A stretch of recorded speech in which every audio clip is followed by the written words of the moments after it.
ಇವತ್ತು ನಾನು ಸಚ್ಚರಿತ್ರ ಪಾರಾಯಣ ಮಾಡ್ತಾಯಿದ್ದೀನಿ. ಆವಾಗ ಪಾರಾಯಣ ಮಾಡುವಾಗ ನನಗೂ ಅನಿಸಿತ್ತು, ಅಯ್ಯೋ ಮೊನ್ನೆ ಒಬ್ಬಟ್ಟು ಇದೆಯಲ್ಲ ಇನ್ನೂ ಇದೆ, ಹೂರಣ ಎಲ್ಲ ಮಿಕ್ಕಿದೆಯಲ್ಲ ಫ್ರಿಜ್ಜಿನಲ್ಲಿಟ್ಟಿದ್ದೀನಿ, ಇವತ್ತು ಓದ್ತಾ ಮನ್ಸಿಗೆ ಅನಿಸಿತ್ತು.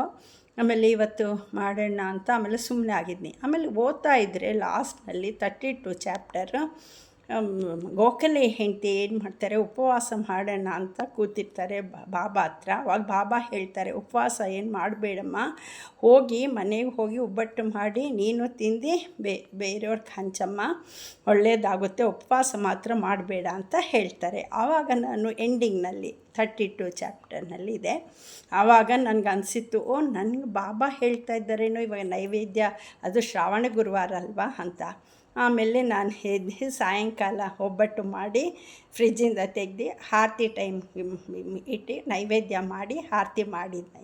ಇದು ಸಾಯಿ ಸಚ್ಚರಿತ್ರ ಒಬ್ಬಟ್ಟು ಮಿರಾಕಲ್ ಇವತ್ತು ನಡೆದಿರೋದು. ಎಷ್ಟು ಸತ್ಯ ಅಂದರೆ ನಮಗೆ ಆನ್ಸರೂ ಸಚ್ಚರಿತ್ರನಲ್ಲೇ ಸಿಕ್ಕುತ್ತೆ. ಎಷ್ಟೋ ಸತಿ ನಾವೇನನ್ನು ಅಂದ್ಕೊಂಡ್ರೆ ಎಲ್ಲ ನಮಗೂ ಸಚ್ಚರಿತ್ರ ಓದುವಾಗಲೇ ನಮ್ಗೆ ಗೊತ್ತಾಗೋಗುತ್ತೆ. ಕರೆಕ್ಟ್ ಅದೇ ಚಾಪ್ಟರ್ನಲ್ಲಿ ಆವತ್ತು ಅದೇ ಬರುತ್ತೆ. ನಾವೇನು ಅಂದ್ಕೊತೀವೋ ಆ ಥರ ನಮ್ಮ ಪ್ರಶ್ನೆಗೆ ಜವಾಬು ಸಿಕ್ಕುತ್ತೆ. ಇದು ಬಾಬಾ ಮಿರಾಕಲ್, ಸಚ್ಚರಿತ್ರ ಮಿರಾಕಲ್.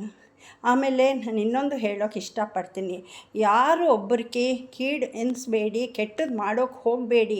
ಅವ್ರವ್ರ ಮಕ್ಕಳು ಚೆನ್ನಾಗಿ ಬೆಳೀತಾ ಇದ್ದರೆ ಅಮ್ಮಂದೆ ಮಕ್ಕಳನ್ನ ಬಿಡ್ಸೋಕೆ ಸಪ್ರೇಟ್ ಮಾಡೋಕ್ಕೆ, ಅವ್ರ ಫ್ಯಾಮ್ಲೀಸ್ನ ಸಪ್ರೇಟ್ ಮಾಡೋಕ್ಕೆ ಮಾತ್ರ ಪ್ಲೀಸ್ ಯಾರು ನೋಡೋಕ್ಕೆ ಹೋಗಬೇಡಿ. ಆಮೇಲೆ ಅದೇನು ಫಲಿತ ಸಿಕ್ಕಲ್ಲ ಅವ್ರಿಗೆ. ಆಮೇಲೆ ಬಾಬಾ ಇದ್ದಾನಲ್ಲ ಪ್ರತಿಯೊಂದು ನೋಡ್ಕೊತಾನೆ. ನಾವು ಕೆಟ್ಟದ್ದು ಮಾಡಬಾರ್ದು, ಬೇರೆಯವ್ರಿಗೂ ಕೆಟ್ಟದ್ದು ನೆನೆಸ್ಬಾರ್ದು, ಭಕ್ತಿಯಿಂದ ಪೂಜೆ ಮಾಡ್ತಾ ಇರಬೇಕಷ್ಟೆ. ಮಾಡೋದು ಮಾಡಿ ಬಾಬಾನೇ ಪೂಜೆ ಮಾಡಿ ಅದು ವಿಭೂದಿ ಇಟ್ಕೊಂಡು ಅದು ಮಾಡಿದರೂ ಕೂಡ ಏನು ಪ್ರಯೋಜನ ಇಲ್ಲ. ನಮ್ಮ ಫ್ಯಾಮ್ಲಿ ನಾವು ನೋಡ್ಕೋಬೇಕು, ಆದರೆ ಸಹಾಯ ಮಾಡಿ, ಇಲ್ಲಾಂದರೆ ಸುಮ್ಮನೆ ಇರಿ.